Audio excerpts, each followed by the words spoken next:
Olá, boa tarde, boa noite, bom dia. Eu não sei que hora você poderá estar assistindo essa aula, mas eu lhe desejo bons estudos, tá certo? Pessoal, a nossa última aula foi sobre a relação do direito penal com os demais ramos do direito, né? Nós vimos aí todas as elencações sobre esse espectro e hoje, e na nossa primeira aula, nós falamos sobre um conceito aí, as noções introdutórias sobre o direito penal. Na segunda aula, sobre a relação do direito penal com os demais ramos do direito. E hoje nós entraremos na parte de princípios, né? Francisco Carnelucci, ele diz que o direito é a armadura do Estado. E eu assino embaixo porque é realmente isso. Toda disciplina jurídica, senhores, ela é orientada por determinados princípios que constituem aí os vetores fundamentais, com o direito penal também não é diferente nesse contexto. Os princípios penais encontram seu fundamento de validade na Constituição Federal, muito embora seja relevante a princípios que não estão previstos expressamente no texto constitucional. Há, portanto, princípios constitucionais penais expressos e também os implícitos. No que se refere ao direito penal, os princípios possuem como característica marcante o fato de constituírem uma limitação do poder estatal, e aí por isso que eu disse a frase de Francisco Carnelucci, que o direito é a armadura do Estado. E para isso nós temos que ter o quê? Os princípios, que são esses vetores para coibir essa forma desse leão bramando aí, né? Essa forma estatal que vem como esse leão bramando para destruir, para engolir, melhor dizendo, determinados direitos do cidadão, certo? Os princípios, eles trazem uma característica marcante, que é o quê? Ele vem como limitador desse poder do Estado. Princípios estão intimamente associados aos direitos do cidadão, oposto ao arbítrio do Estado. Como diz Francisco Carnelucci, fala que ele diz na sua frase, célebre frase, que o direito é a armadura do Estado. Então, né, nesse contexto acaba sendo. E aí, né, o rol desses princípios não são taxativos e nós passaremos agora a estudar cada um desses princípios aí nesse contexto. Uma questão que se antecede aos princípios, né, e deve ser abordada, né, um pouco será abordado de forma aprofundada lá no direito constitucional, mas é relevante nós falarmos a distinção entre regras, princípios e postulados, tá certo? No atual estágio de desenvolvimento dessa ciência jurídica, há um certo consenso acerca da normativa dos princípios. Costuma-se distinguir nessa seara as normas, elas são gêneros entre regras e princípios, que são espécies nesse contexto. Dentro de inúmeros autores renomados aí, senhores, que procuram estabelecer a distinção entre regras e princípios, podemos fazer menção às obras do norte-americano Ronald Dworkin, né, e do alemão Robert Alex. Para Dworkin, a distinção ela vai residir onde? No fato de que as regras são aplicadas sob o método tudo ou nada, enquanto os princípios são aplicados sobre um critério mais ou menos. Em resumo, senhores, a regra será aplicada integralmente ou não será aplicada, enquanto os princípios podem ser conjugados com fundamentos decorrentes de outros princípios. Por sua vez, Alex ele afirma que os princípios são destinados a estabelecer deveres de otimização. E a sua satisfação depende de possibilidades fáticas e jurídicas. Já as regras, elas podem ser cumpridas, né? Alex, ele cita também que é relevante fazer menção a uma terceira categoria de normativa, os postulados. E Humberto Ávila, ele vem e diz que são os postulados que estabelecem a estrutura das regras e dos princípios. Nesse contexto, se os senhores entenderam, para que os senhores entendam, normas é gênero, né? E regras e princípios são espécies. Então, nós temos como regra o princípio, que vem como o limitador deste poder do Estado. E aí, as regras a norma são gênero, e os princípios e regras são umas espécies. Dworkin, Ronald Dworkin, ele fala que são aplicadas sobre o método tudo ou nada. Os princípios são aplicados ao critério do mais ou menos. Para Ronald Dworkin, né, que ele vai falar que as regras são aplicadas sobre o método do tudo ou nada. E já os princípios são aplicados no mais ou menos. Quanto a Alex, ele fala que as regras podem ser cumpridas ou não. E aí, na sua categoria, os princípios são destinados a estabelecer, eu digo que é uma melhor análise criteriosa dele, vem estabelecer os deveres de otimização. E aí, nessa terceira categoria, trazida por Humberto Ávila, que diz que os postulados podem estabelecer a estrutura da aplicação das regras e dos princípios. Ávila destaca também que os postulados normativos inespecíficos e os específicos. Os inespecíficos são os incondicionados, e os específicos são os condicionados. Os postulados normativos inespecíficos ou incondicionais, né, eles não levam em consideração outros elementos, por ele já fala porque ele é incondicional, que não levam em consideração outros elementos a serem submetidos relacionados. Né? E os postulados normativos específicos ou condicionados, a sua aplicação está condicionada à espécie de outros elementos aí. Poderiam ser considerados postulados específicos ou condicionados igual à proporcionalidade do caso em concreto, tá certo? Entramos agora no primeiro princípio. Foi necessário fazer essas considerações iniciais quanto a regras, postulados e princípios, e também as breves considerações entre que o princípio é esse ponto limitador, né? Ele vem como um ponto culminante de que é um limitador do arbítrio, dessa forma arbitrária, é um oposto a essa forma da imposição arbitrária do Estado, né? Nesse contexto, tá? Vamos ao primeiro deles, princípio da legalidade ou da reserva legal. Já quero salientar para os senhores que não participarão da aula à noite, esse princípio é o principal, tá? Não há um consenso aqui doutrinário, esse consenso nesse contexto, e aí nós vamos à sua origem histórica, né? Não há um consenso doutrinário quanto ao princípio da legalidade. O surgimento da legalidade está na carta, na Magna Carta, né, onde um documento inglês de 1215, em que os nobres procuravam limitar os poderes do rei João sem terra aí. Só veio a consolidar esse questionamento com o advento do iluminista, né, com a revolução da burguesia. Que até então vivia sob a égide do Estado absoluto, o poder do monarca não conhecia limites, e aí o rei Francisco Luís, o Estado, ele vem a dizer a sua célebre frase, que ele diz assim: o Estado sou eu. Olha que petulância por parte desse cara, né?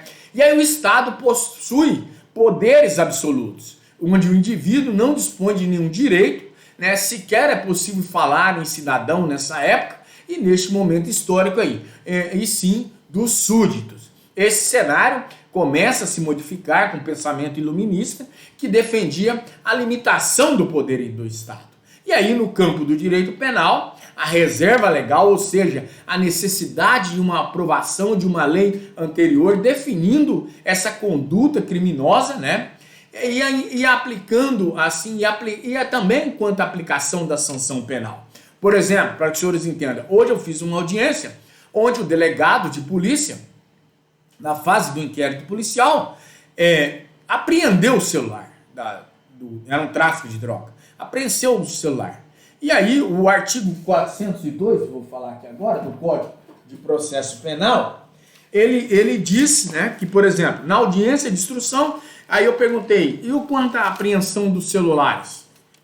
Para que foi? Já chegou o laudo? Não, não chegou o laudo ainda, não teve a perícia técnica dos celulares. Não, mas vai ficar por isso não, porque tudo indica que foi um flagrante preparado nesse contexto e eu precisava, para o deslinde da causa, que esse arbítrio do Estado, né, nesse contexto. Por isso que há necessidade de uma aprovação de uma lei anterior definindo essa conduta criminosa e aplicando a respectiva sanção. E aí vai se caminhar para uma sanção, porém de uma forma limitadora para o Estado. Se eu não peço, conforme está elencado no artigo 402 do CPP, quer ver que eu vou ler para os senhores?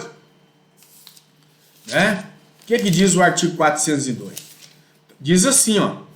Produzidas as provas, nós estávamos diante de uma audiência. Ao final da audiência, o Ministério Público, ou o querelante ou assistente de acusação, a seguir o acusado, poderão requerer diligência cuja necessidade se origine as circunstâncias ou fatos apurados na audiência de instrução.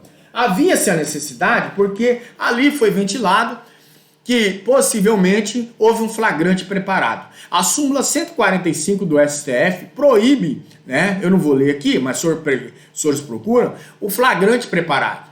E é caso de quê? De anulação dos atos ali, de absolvição nesse caso, que seria imprescindível para meus clientes. Embora foram presos com 2,5 kg de drogas, mas há impressibilidade para que eu demonstre a parte técnica que o Estado, nesse arbítrio, né, estaria violando. Então, o juiz, quando eu requeri, ao final da audiência, conforme o artigo 402,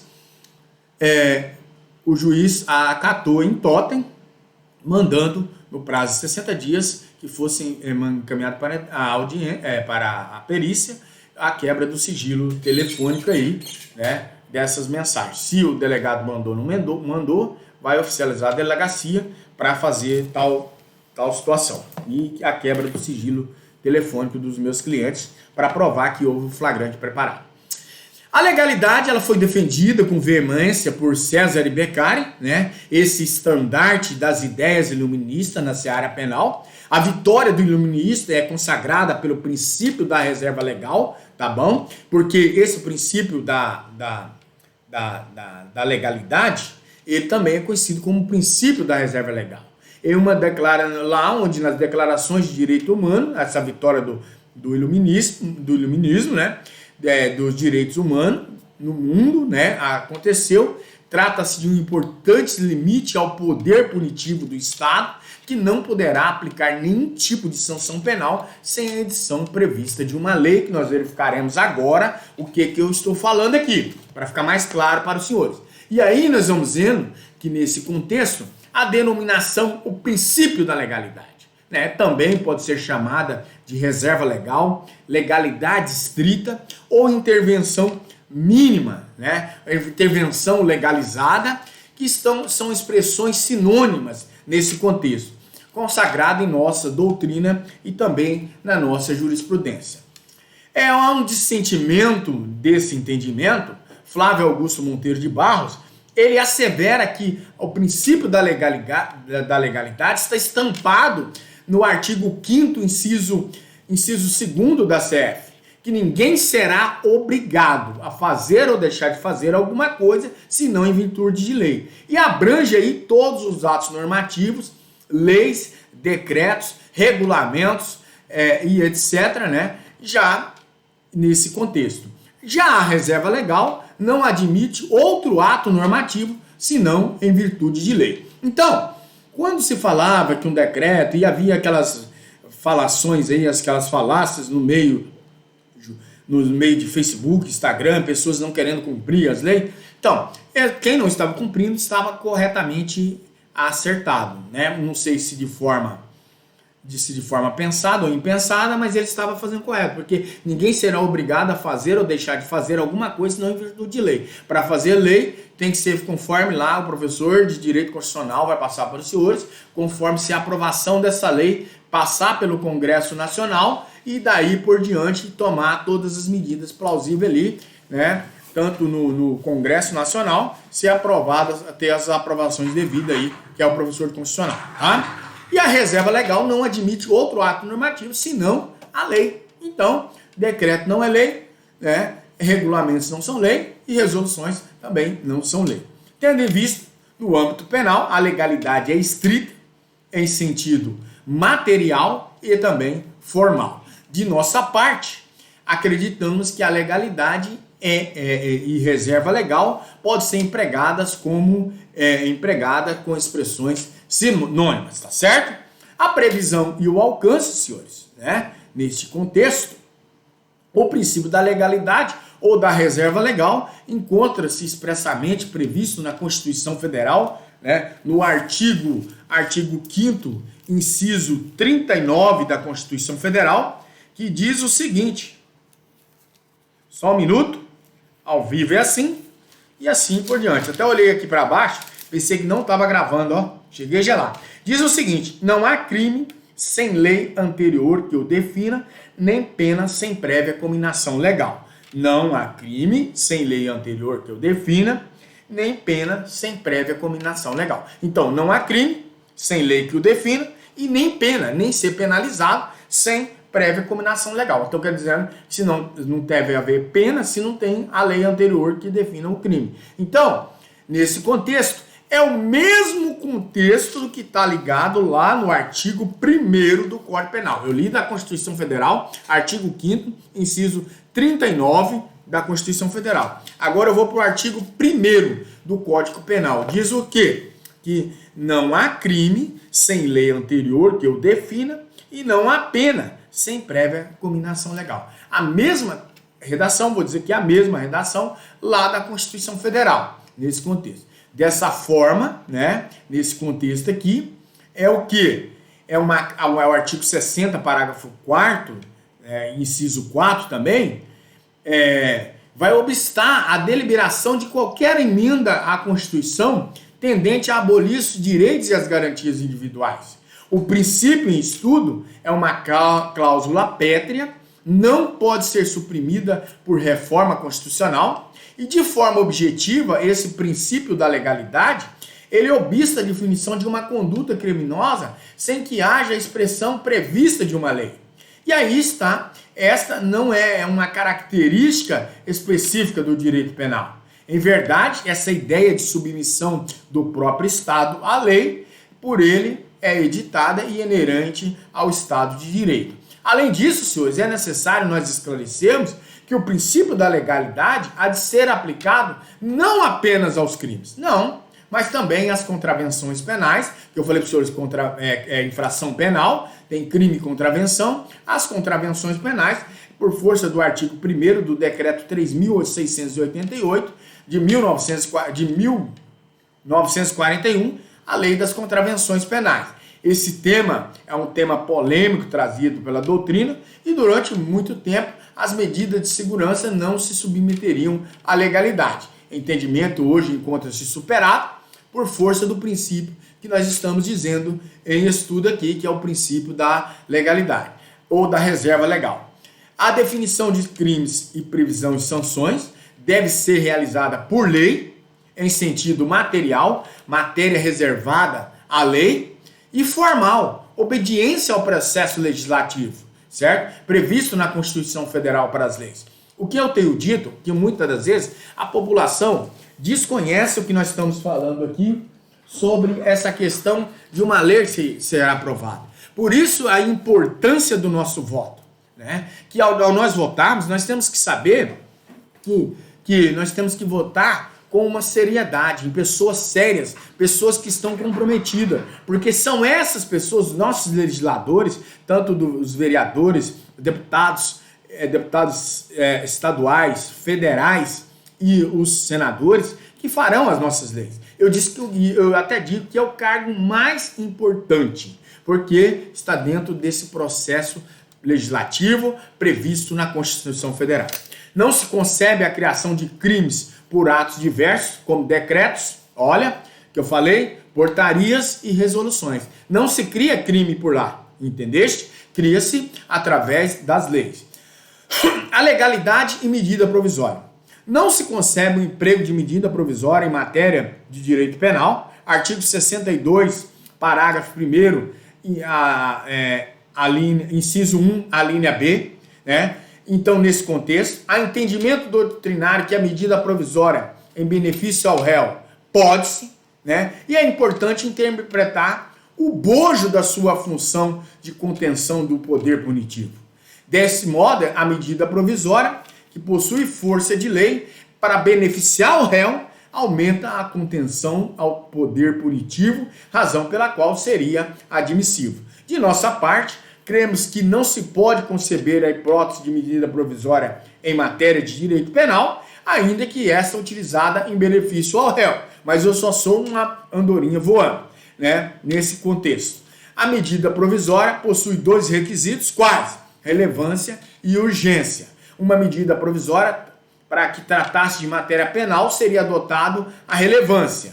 Todavia, não se pode dizer do mesmo quanto à urgência. Ao contrário, o direito penal deve ser pautado por critérios racionais e científicos incompatíveis com essa urgência. Nesse contexto, a medida provisória favorável ao réu poderá existir se os seus requisitos constitucionais não se fariam presente nesse contexto. Não se pode esquecer, porém, que o próprio Supremo Tribunal Federal já admitiu a medida provisória em benefício ao réu, tá certo? Nesse contexto.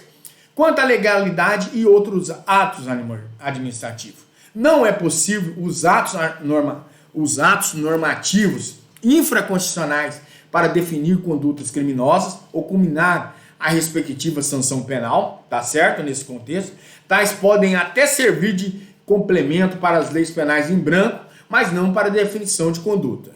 De igual sorte, não é possível o emprego de leis delegadas, artigo 68 da Constituição Federal. As leis delegadas não podem tratar de direitos individuais.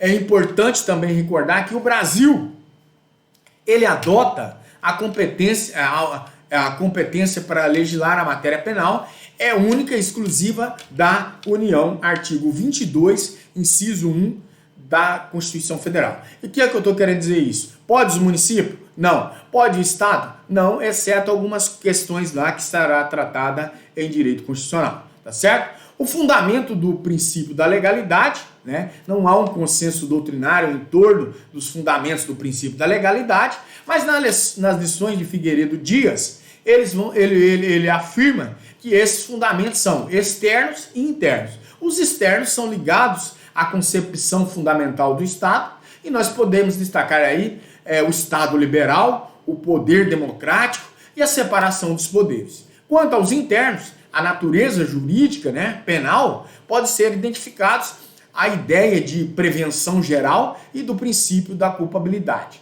Quanto às funções do princípio da legalidade, né, é bem extenso esse conteúdo quanto ao princípio da legalidade, pelo fato de que ele é primordial para nós, dada a importância desse princípio. As funções do princípio da legalidade. O princípio da legalidade possui algumas funções, são duas. A função constitutiva, que constitui a pena legal, e a função da garantia, exclui as penas ilegais. Já o ponto de vista da função garantia, pode ser desdobrar em 4 novas funções. Impõe a lei escrita, né, vedando incriminações de condutas e a combinação de sanções pelos costumes. Então, costume não vai fazer vigorar lei, certo? Impõe a lei escrita, né, vedando a utilização de analogia na incriminação de condutas e nas combinações de sanções. O direito penal somente se admite a analogia que se for em benefício do réu, então é analogia em bonam parte, tá? Impõe a letra certa nesse contexto e veda a incerteza, a indeterminação nas incriminações, né? Nesse contexto. Impõe a lei anterior, veda a retroatividade da lei penal, salvo para beneficiar o réu, trata-se do princípio da anterioridade. Então nós vimos aqui, senhores, né, nesse contexto, quanto ao cenário histórico do princípio da legalidade ou da reserva legal. Depois nós vimos quanto à sua denominação, nós vimos também a previsão e o alcance, a legalidade e a medida provisória, se é cabível, né, nesse contexto. legalidade e outros atos normativos, o fundamento do princípio da legalidade, também as funções do princípio da legalidade e esgotamos aqui, né, não de forma aprofundada, mas sim de forma bem ampassando todo o conteúdo sobre o princípio da legalidade. Passaremos agora a falar sobre o princípio da taxatividade. O princípio da taxatividade é chamado de certeza ou determinação. A rigor, o princípio é um princípio autônomo do direito penal, ele caminha solícito, tá? Mas ele, em verdade, trata-se de um dos desdobramentos do princípio da legalidade, nesse contexto, que pode ser estudado como função do princípio da legalidade, princípio autônomo do direito penal ou ainda princípio decorrente do princípio da legalidade. A lei penal não pode conceber incriminações vagas, imprecisas, equívocas ou ambíguas. O princípio da legalidade ele faz menção à impossibilidade da definição do crime. Não há crime sem prévia definição legal. Definir a conduta criminosa é apontar todos os seus elementos. Os crimes que não definam com precisão, todos esses elementos devem ser automaticamente repudiados. Como exemplo, bastante ilustrativo, a inobservância, né, da determinação. Podemos fazer menção ao crime de afrontar ao sentimento do povo, constante do direito penal nazista. Ora, o intérprete aqui não é possível assinalar em um primeiro momento o que são esses sentimentos do povo, né? Outros exemplos hipotéticos, né, que são proibidas, quaisquer conduta que atende aí contra a moral e também contra os bons costumes. Que venham a lesionar o sentimento dessa sociedade solidária, tá certo? Em sede doutrinária, critica-se, por exemplo, a lei do crime ambiental, a lei 9.605 de 98, por conter expressões, chegou esse livro até agora de direito ambiental para mim, acabei de tirar a capa dele, né? Manual de Direito Ambiental. O estudante de direito tem que estar o tempo todo se abastecendo de materiais que vão trazer um suporte técnico para ele, né? E aí, em sede doutrinária, critica-se, por exemplo, a lei dos crimes ambientais, a lei 9.605/98. Por quê? Porque ela consta de expressões destituídas de precisão, como, por exemplo, espécie rara, ato de abuso, dano indireto, especial preservação, destruição significativa, que é também imprópria para a consumação humana e outras expressões. Então, salienta-se que a vedação das incriminações imprecisas, e aí César Roberto Bittencourt, ele fala que toda ciência jurídica admite certo grau de indeterminação. Negar esse grau de indeterminação no direito penal seria a redução do intérprete à boca da lei, para utilizar a célebre definição do magistrado apresentado por Montesquieu. O que exige com determinação da lei penal é que esse grau de indeterminação, né, não alcance um nível tão alto em que o cidadão já não tenha certeza se a sua conduta se é a sua conduta ou não é uma sanção legal, tá certo? Princípio da irretroatividade da lei penal, retroatividade benéfica ou anterior. No que diz respeito à aplicação das leis penais no tempo, a irretroatividade, né, essa irretroatividade é outra função do direito do princípio da legalidade automaticamente. É um princípio autônomo, né? O princípio da irretroatividade da lei penal, né? Essa retroatividade benéfica à lei penal. A lei pode retroagir? Não, exceto para beneficiar o réu. Então, sempre que for em benefício do réu, a lei vai retroagir. Ora, se o princípio da legalidade, ao procurar conter o poder punitivo do Estado, que obsta a incriminação, se a conduta não estiver definida em lei, é uma consequência óbvia que essa definição legal deve ser prévia a essa conduta. Assim, a definição legal for posterior à conduta, ela não poderá retroagir para alcançá-la, conforme eu já disse para os senhores. Essa irretroatividade da lei penal. Podemos mencionar um exemplo bastante simplório, mas muito ilustrativo, que imagine que João, no dia 5 de agosto de 2009, ele auxiliou ao ingresso do aparelho de telefone celular em uma unidade penitenciária, vez que pretendia entregá-lo, né, ao seu comparsa, que se encontrava preso. No dia seguinte, 6 de agosto de 2009, foi publicada a lei número 12.012, que entrou em vigor no mesmo dia.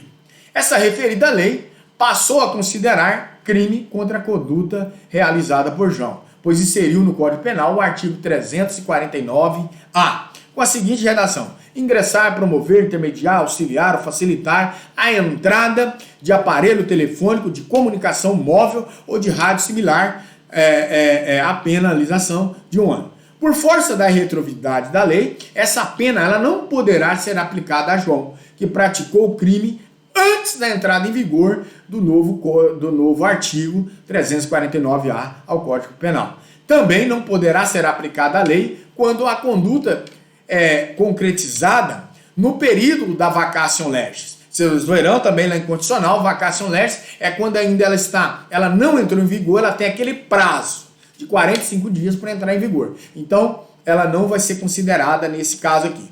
Todavia, como regra geral, a lei penal não poderá retroagir para alcançar os fatos passados.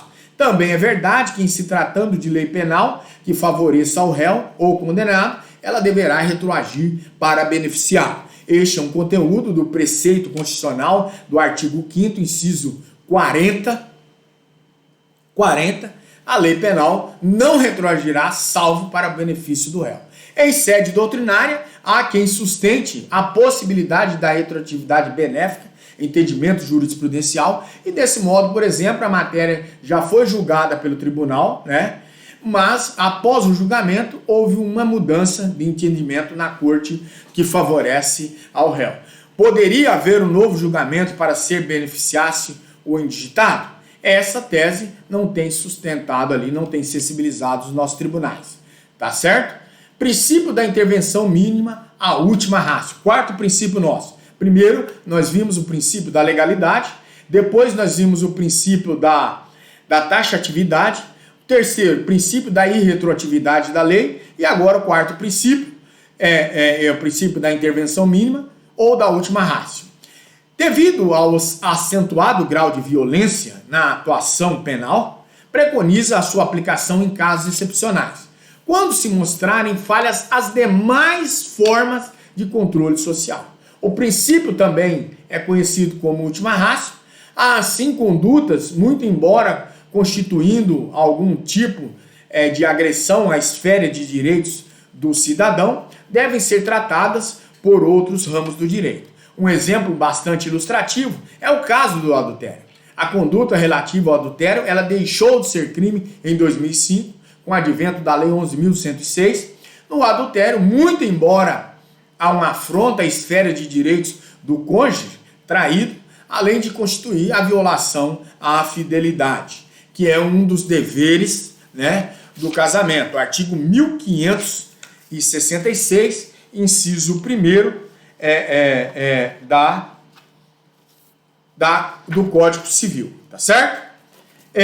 Este é um dos casos em que por conta do princípio da legalidade, a intervenção mínima, o legislador, em boa hora, retirou a sanção penal, deixando a conduta para ser tratada na seara civil.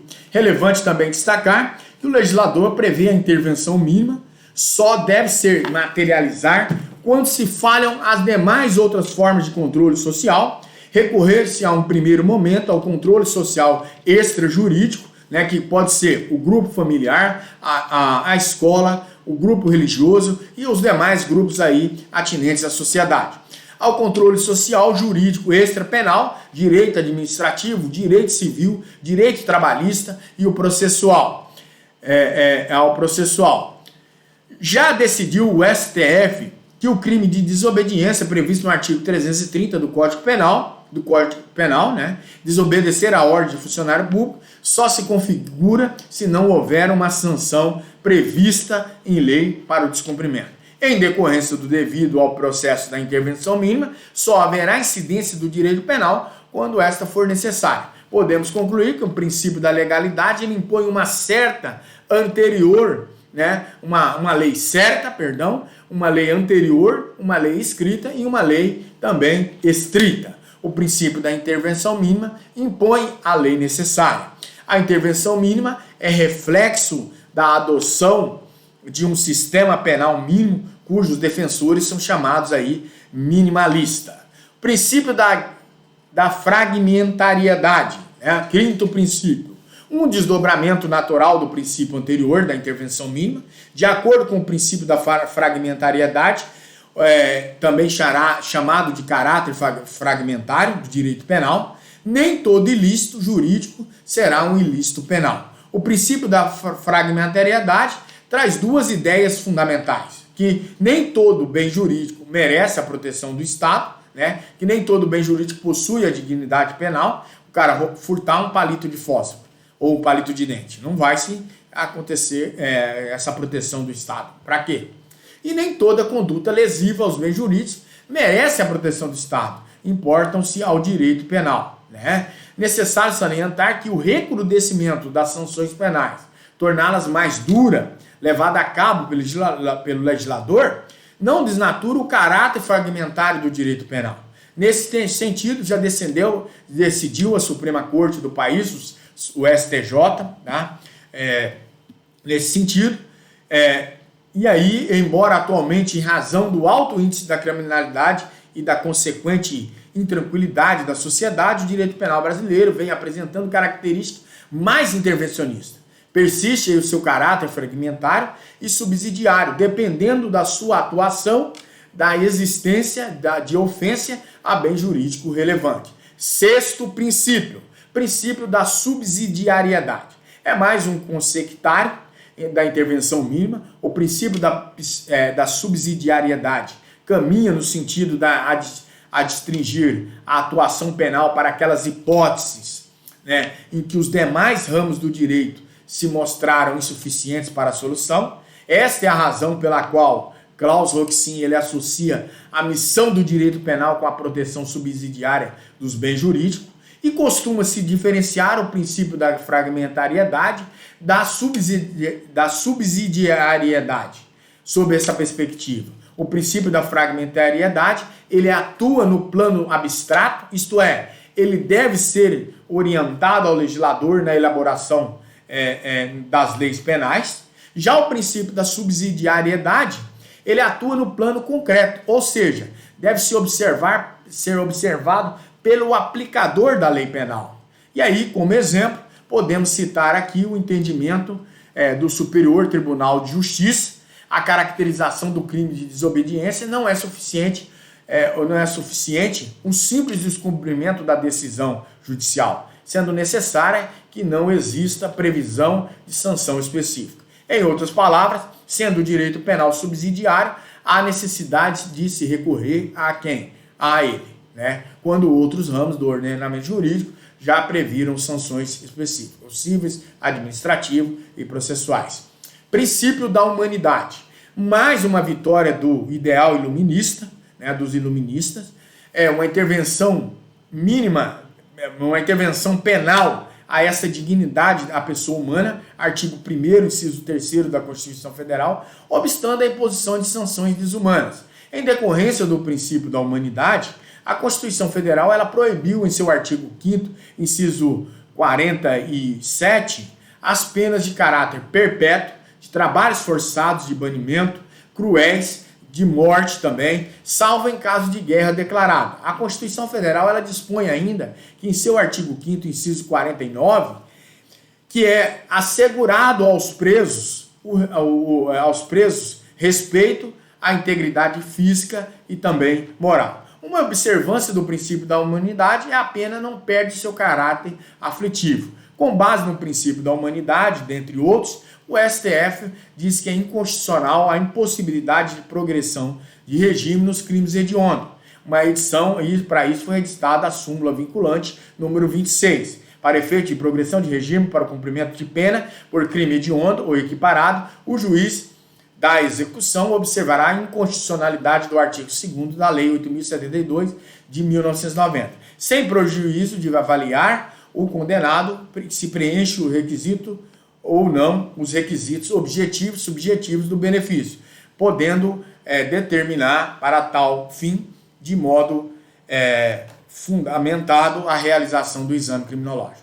De modo similar, já decidiu o STF que a vedação prevista também lá no artigo 44 da caput da Lei de Drogas, Lei 11.343 de 2006, de substituição da pena privativa de liberdade por pena restritiva de direitos no crime de tráfico de droga, né? Não afronta o princípio da humanidade. Alguns autores chegam a afirmar que o regime disciplinar diferenciado, previsto no artigo 62 da Lei de Execução Penal, nesse caso aí, tá? Nesse contexto aqui que nós estamos dizendo.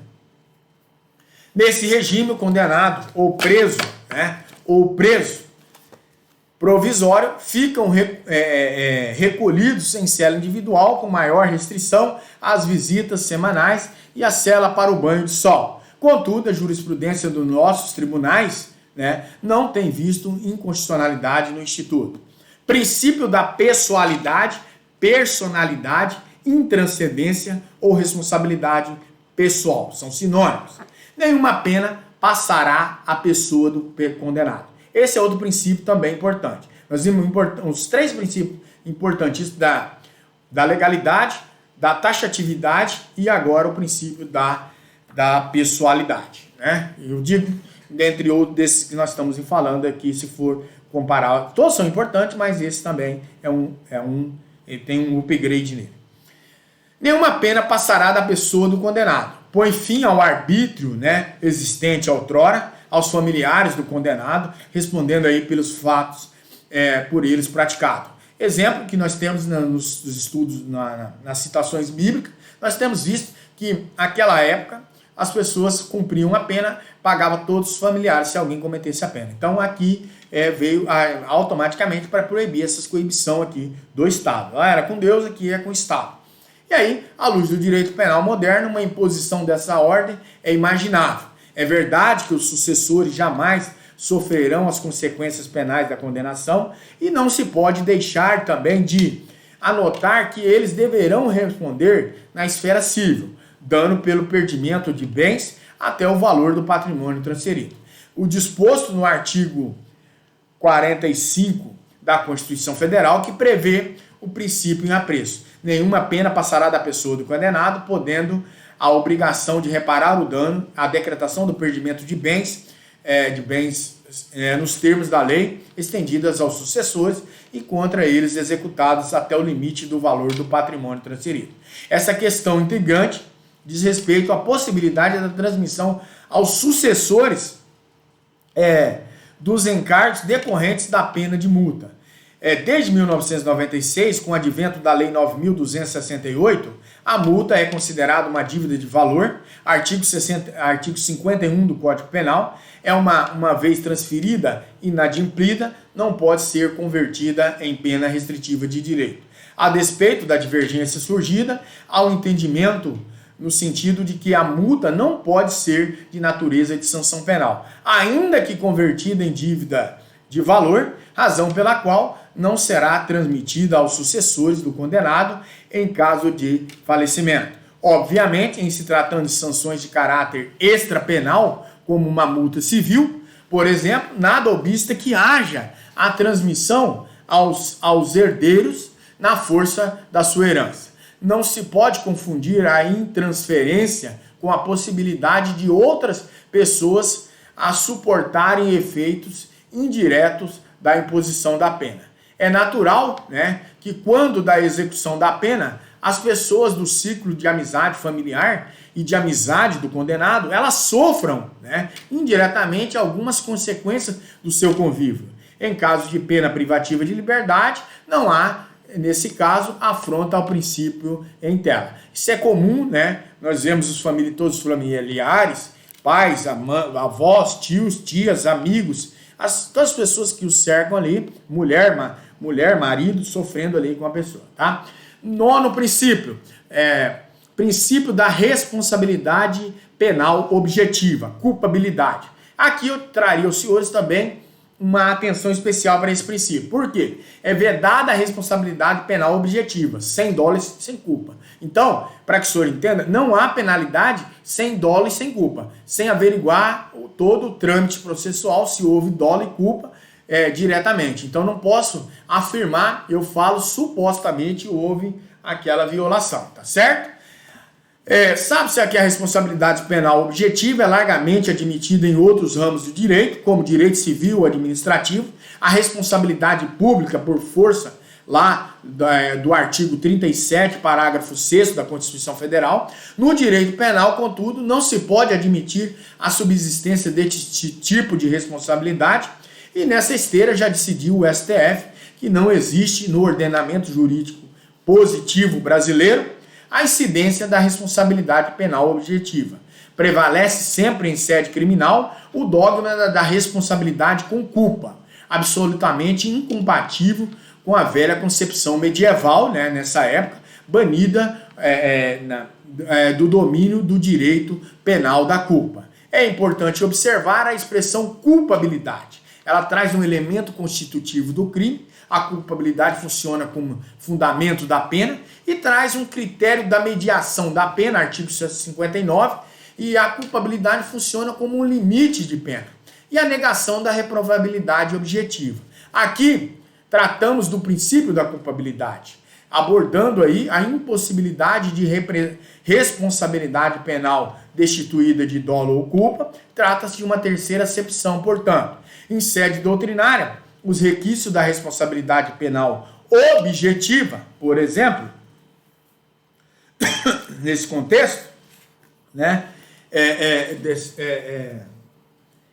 podemos citar o exemplo mais conhecido, a punição das penas de pessoas em estado de embriaguez voluntária ou também da forma embriaguez culposa, artigo 28, inciso 2 do Código Penal. Por último, nosso princípio aqui, princípio da individualização das penas, também é outro princípio importante, requer aí em torno de 5 princípios que eu falei para os senhores. Primeiro, princípio da legalidade, princípio da taxatividade, o da irretroatividade da lei, né? E também o da pessoalidade e agora o da individualização da pena. O princípio da individualização da pena orienta o legislador. Ele vem para orientar o legislador, o julgador e também o administrador da aferição das circunstâncias objetiva e subjetiva. Esse princípio, ele obsta que os casos criminais sejam lançados na vala com ou sem observância das suas peculiaridades. Ele está previsto expressamente no artigo 5º, inciso 46 da Constituição Federal, nos seguintes termos: a lei regulará a individualização da pena e adotará, entre outras, as seguintes situações: privação ou restrição da liberdade, perda de bens ou multa, prestação social alternativa, suspensão ou interdição de direitos. O princípio é obedecido em 3 momentos distintos. Na previsão do crime, quando o legislador deve apontar quais sanções pertinentes ao caso concreto, como indicação dos limites mínimo e máximo. Na aplicação da pena, quando o julgador deverá apreciar a peculiaridade do caso concreto e estabelecendo conforme necessário o suficiente para a reprovação e também para a prevenção do crime, artigo 59 do Código Penal. Na execução da pena, ocasião em que o julgador e o administrador responsável, exemplo, né, eles vierem aí, o diretor da penitenciária, deverão atentar para as formas que melhor sirvam a finalidade da pena, tal como o princípio da humanidade, o princípio da individualização da pena, também foi utilizado pelo Supremo Tribunal Federal, com fundamento para considerar inconstitucional a impossibilidade de progressão de regime nos casos dos crimes hediondos, dando a origem à súmula 26. Com efeito, a vedação da progressão, né, não individualização a pena, na medida em que se desconhecia as peculiaridades dos casos homogeneizados, assim pouco importava se o condenado possuía bom comportamento carcerário, se já havia sido submetido a exame criminológico. se estava apto à progressão, qual espécie de crime hediondo seria praticado aí, nesse contexto, tá certo? Pessoal, chegamos ao final da nossa aula. Eu digo a importância dos princípios, tá? Fique atento, porque princípios salva você diante de uma atuação prática, tá? Você poderá usar os princípios. Hoje nós vimos aqui princípio da legalidade. E o princípio da legalidade, ele se destrinchou entre a sua origem, a denominação, a previsão, o alcance, a legalidade relativa à medida provisória, a legalidade em outros atos anormativos, os fundamentos do princípio da legalidade, as funções do princípio da legalidade. Aí depois nós entramos no princípio da taxatividade, princípio da irretroatividade da lei, princípio da intervenção mínima, princípio da fragmentariedade, princípio da subsidiariedade, princípio da humanidade, princípio da pessoalidade, princípio da responsabilidade penal objetiva e o último princípio da individualização da pena, tá certo? No mais, estaremos logo mais à noite na nossa primeira aula aí presencial. Torcemos para que nós tenhamos muitas outras aulas aí presenciais, né? Essa pandemia vai embora logo, não estamos aguentando mais, tá certo? E estaremos aí para tirar eventuais dúvidas, bem como para causar outras dúvidas aí, tá certo? Espero os senhores à noite. Até mais.